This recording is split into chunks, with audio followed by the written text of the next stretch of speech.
Woman, an in-depth exploration of the world of women today with Sandra Elkin. Good evening and welcome to Women. There are over 10 million marriages in this country in which one or both partners have been married before. More than 8 million of these involve children. Tonight our topic is remarriage, one of 3 programs devoted to marriage. My guest is Dr. Hanna Kapit, a psychologist in private practice who works with remarried couples and who is remarried herself. She has some interesting thoughts on marriage and the remarriage. Welcome to the show. Thank you. Dr. Kapit, someone once said that second marriage was the triumph of hope over experience. That is quite something, and it reminds me of the one remarried man that I know who belongs to one of the groups of the remarrieds, who has been married 6 times. And I always wonder, isn't he going to give up? He really can't have a long-lasting relationship that is mutually happy and fulfilling. And maybe you should learn that he should not get married again. I mean, there are people who shouldn't get married. Oh, absolutely. I think that a good marriage can give more happiness than any other situation, but unhappy marriages are the situation where people are most unhappy and lonely even in their twosome. And there are some people who just don't have the character attributes that will lead them to have a good marriage. And then they'll only make themselves unhappy, they'll make their partners unhappy, and their children also. And I think one should try and know oneself, understand what is necessary for a good marriage, and draw the consequences. What are some of the prerequisites, do you feel? Is there some kind of preparation that one can go through to prepare oneself for a second marriage or a third marriage or whatever? You know, I would say that most of the prerequisites are probably the same for a first marriage and a second, and maybe for the 7th too. And that is a certain degree of maturity. Nobody's perfect, but at least some willingness to accept oneself as for what one is, and the other partner also. An acceptance of the need to work for a relationship. And an ability, and maybe this is the most important thing, an ability to love, which means to accept somebody else in the circle of life, into the union of the marriage, which includes, I think, respect for the other human being, and maybe respect for the very differences between the two. Now, maybe we should also think for a moment, what is the prerequisite for a second marriage? All the other factors, I think, would need to be there for a good first or second marriage. Are there some practical questions, though, that one should ask? In the first and second marriage? In the second especially. Questions about alimony, questions about money, wanting children, that kind of thing? Yes, I think so. I think what is very important is to first question yourself, to ask what has gone wrong in the first marriage, what can you learn from it, what in the past do you have to leave behind, what from your experiences do you feel is positive and helpful that would help a second marriage to be better. You're also asking about the very practical elements, money, children, and so on. You know, we've talked other times about the need, possibly, for some marriage education or remarriage education, which I think would be very helpful, because so many people go into a second marriage, first marriage also, with a rosy idea of what marriage should be like, and then they're disappointed. When would you do that? I mean, at what point in a person's life would you do that? Many of marriage counselors, clinics have tried to establish pre-marriage groups, clinics, some experience that would be educational, psychologically, as well as possibly with the very academic questions that I asked.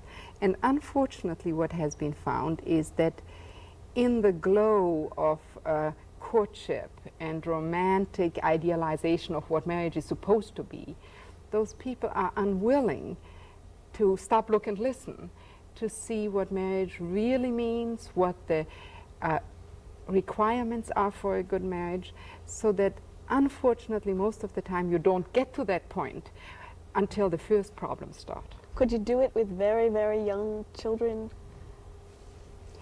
Begin a sort of progression kind of thing?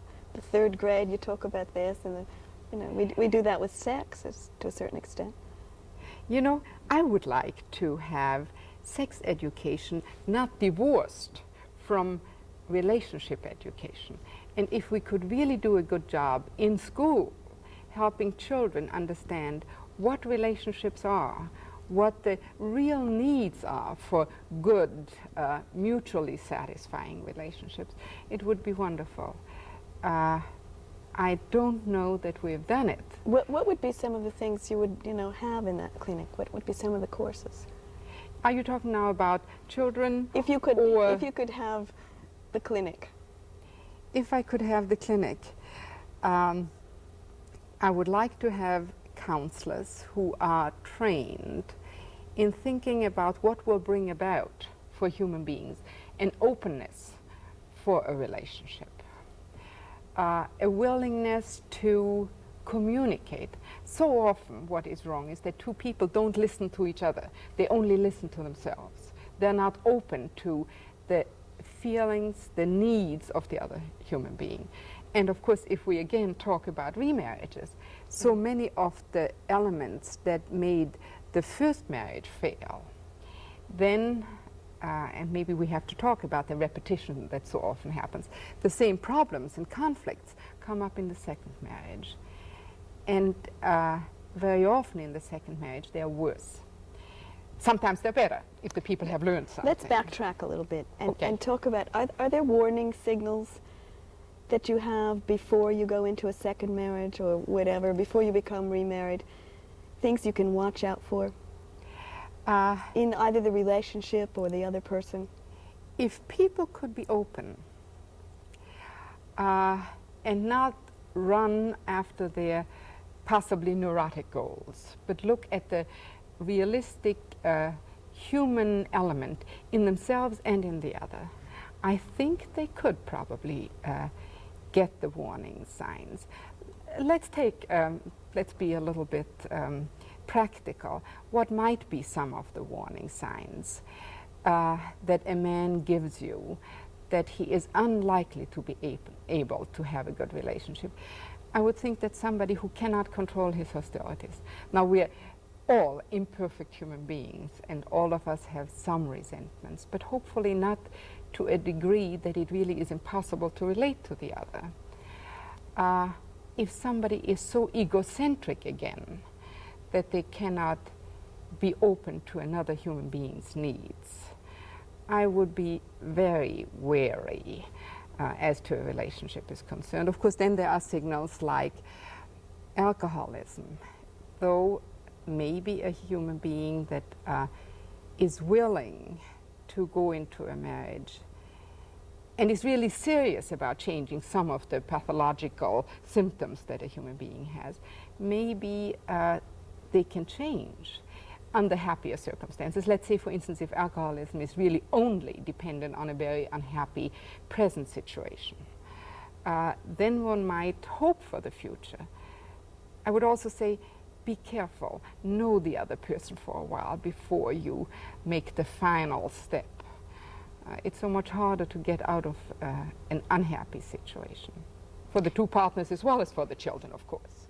You would advise that people then know what went wrong with the first marriage before they get into a second one? Absolutely. Do they have to have therapy or some kind of marriage counseling in order to do that? You know, this is very interesting, because there are some people who believe that once you have an unhappy marriage, this is a sign that there is such a serious neurotic problem in the human being that every succeeding marriage will also be a bad one. That, in other words, the repetition compulsion of the neurosis is going to determine the selection of the marriage partner as well as the behavior, which then of course may elicit an unhappy and conflicted relationship. But no, I don't believe that all human beings that have been divorced need therapy. I think one can learn from one's mistakes if one is open and honest about it. And if one doesn't say, the other one is the guilty one and I'm all innocent. That always indicates that something is missing. Because in most marriages, or maybe in all marriages, it's two partners that have contributed to the problem. And both better know what they have contributed, so that in the next marriage they will not make the same mistakes. Let's talk about some of the specific areas of readjustment. Sex is one, right? Yes. In fact, some people have found that sexual disagreements are the most frequent and the most disturbing conflicts between two human beings. That may have many more specific antecedents, but it may, for instance, come out in a different need for a different frequency between two human beings. It may come out in certain shortcomings in the man's or the woman's own psychological, sexual adjustment to the other sex. And maybe someday you're going to talk about this very specifically.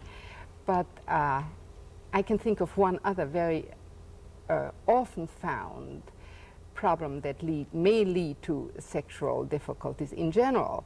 That is the question of having children. In most remarriages, both partners have already, I don't remember in how many of the marriages, both partners bring children into the marriage. Then, and more often this is the woman than the man, she would like to have another child. And the man says, but look, we already have 3 or 4. We are not quite that young anymore. Why have another one? And this leads to not only emotional difficulties between the two. One tries to push, the other tries not to give. That may then also, of course, affect the sexual relationship, which is, after all, the beginning of having children. And I think what was found is that those sexual difficulties between two partners very often bring serious conflicts. Money is another, isn't it? Finances. Money seems to be the second one. And of course, as long as there is a good deal of money, that usually isn't a problem. When money is very scarce, then of course the question of, let's say the man who starts a new marriage, who has to pay alimony for his first wife, child support for the first children, and a good deal of his financial income is going into this direction. That will not only financially affect the present marriage, because they're going to have less money, even if the wife is willing to work. And many women fear when they're married a second time, they don't want to go to work. They want to have a certain security. But it also leads to emotional frustrations, because very often then the wife has the feeling, all the money goes away from me. And money symbolically very often is seen as love, so that the second wife then very often feels he loves the first family more. He pays them more. He gives me less. And she may feel very rejected, abandoned. And again, this may lead to all kinds of difficulties. What about social adjustments? I mean, your friends, my friends, our friends kind of thing, even. You know, I would like to say here, maybe one of the most important things is that if two partners can communicate, if they love and respect each other and want to work towards a relationship, all those things will be, they will be able to work them out. If they can talk to each other. And friends, my friends, your friends, our friends, should not be really a serious problem. But when one or the other, or both, are very immature, very egocentric, and want to only have their own wishes and needs or friendships fulfilled, then of course it's going to lead to difficulty. So maybe again what we need to think about is how can the relationship between two people be made as open, as flexible, and as willing to give to the other as possible. Another problem is in-laws and relatives. I mean, they sometimes, very often, shake up the foundation of the marriage a little bit in the beginning. We are going down in the order of importance of the difficulties, I think, because yes, the in-laws quite often give problems. Let's say, for instance, the parents of a woman who has died, let's say, for instance, as an example, may very much resent a new incoming wife who they may feel is taking the children, their grandchildren then, away from them. She may not be as willing to have the grandparents have a relationship with the grandchildren. They may resent then also the son-in-law for not helping enough to keep a certain relationship going, so that there are all kinds of different permutations of difficulties. But again, I think if the father of the children would see that the in-laws are important, it is important for children that they can have a relationship to grandparents. It's important for children to know where they came from, to have some kind of continuity and where they are going. A family is very important, and as much as possible, I think it should be kept intact. And children, for instance, since we're talking about death in this situation, children who lose a parent probably have a certain need for at least some contact with somebody who keeps the lost mother in their minds and in their relationship. I think that is very important, and in-laws should be kept. You had a very nice story about a little boy. Yes, and that's a story of remarriage, and I always love this story. It's supposed to be a true story about a little boy who sees his mother teary-eyed a few weeks after his father had died, and he says to her, "Tell me, Mommy, if you had one wish, what would you wish for?" And the mother says, "I would wish for your daddy to be alive again." And the little boy becomes very serious, and he thinks, and then he shakes his head and says, "But Mommy, isn't that silly to have a wish that can never come true? Why don't you wish for a daddy who is as nice as our daddy was, for a new daddy?" It's a marvelous story. Let's talk about the repetition compulsion. That absolutely fascinates me. People marrying the same people over and over again. We find that very, very frequently, that a man or a woman will have an unhappy marriage, and when you look at their second mate or even third mate, you will see that there is a common denominator that has made for this selection. And of course then what will happen is that the same unhappy consequences will come into play too. Can I give an example? Sure. I have a friend, and I hope he's not going to ever see this program, who is a brilliant, wonderful human being, who has in succession married 3 beautiful, cold, ungiving women. And of course he is equally unhappy with the third one as he was with the first. And if you want to ask, why does he do this? He's completely unaware of what he's doing. But to ask, of course, there must be some motivation for this choice of the same kind of woman again. And in this very situation, and you find similar situations with similar backgrounds, he had a very beautiful, very cold, egocentric mother who he all his life tried to get to love him. She couldn't give him love. She didn't have it. She was much too self-centered. And he's playing over with every one of his wives. Again, this wish, this need to get what he did not get in his childhood.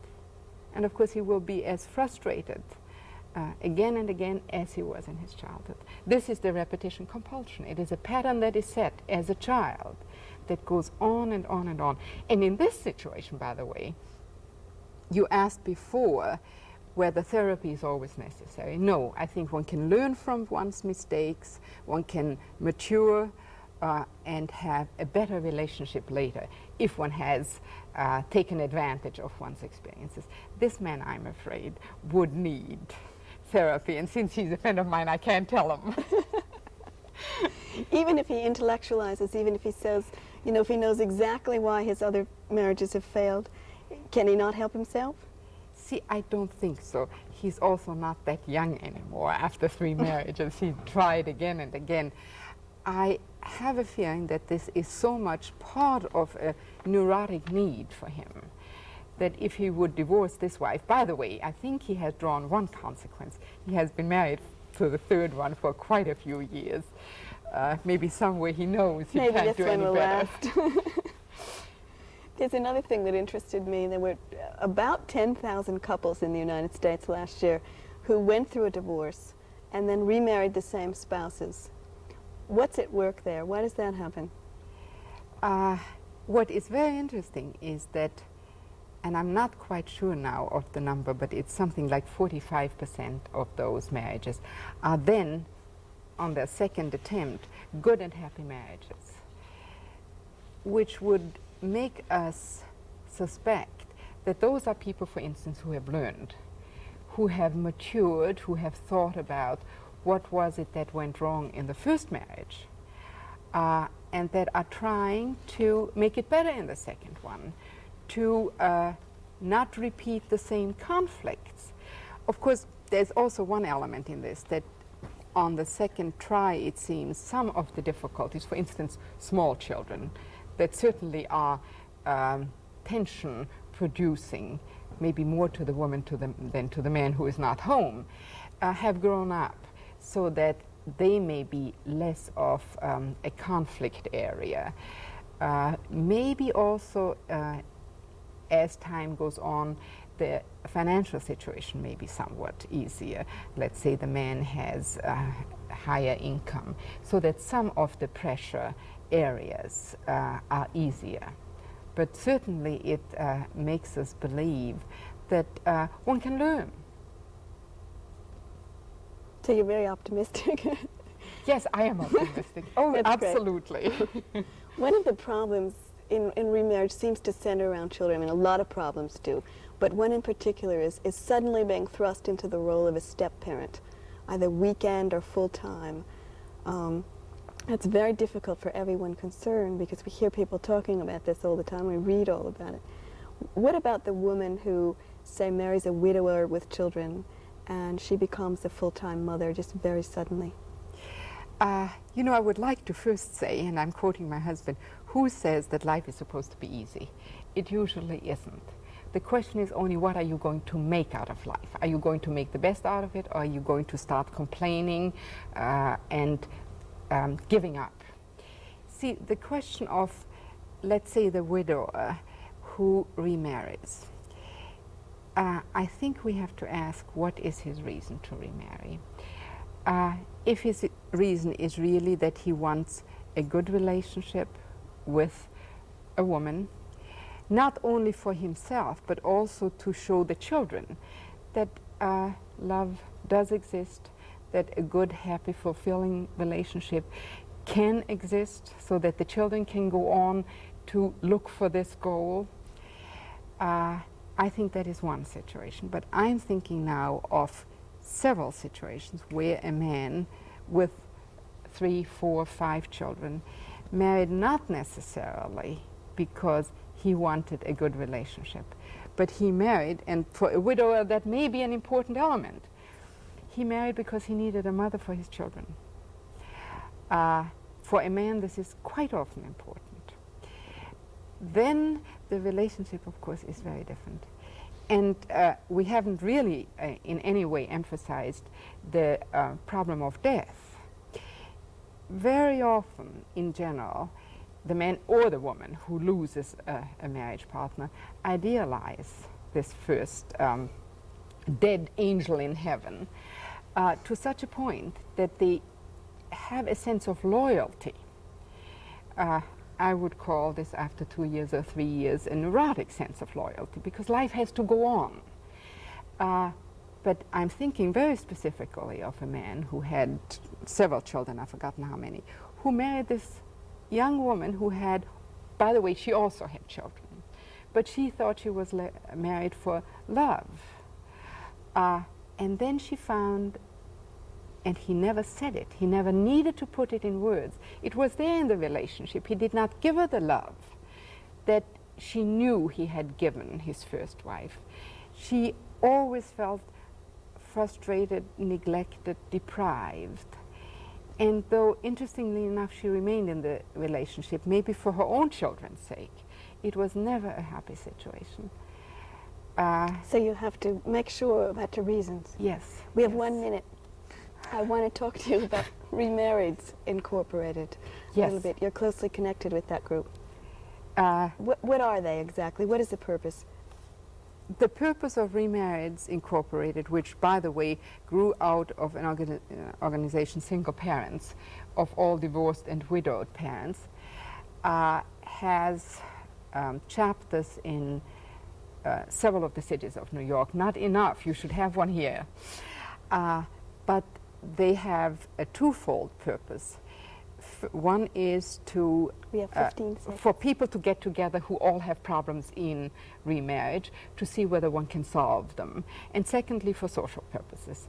Those people who have problems in their social relationships, my friends, your friends, and so on, find in this group friends that share their interests and their problems.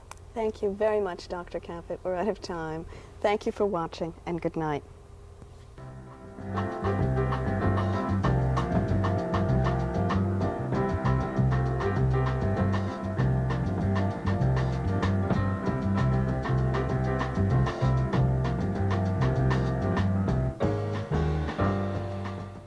Production funding provided by public television stations, the Ford Foundation, and the Corporation for Public Broadcasting.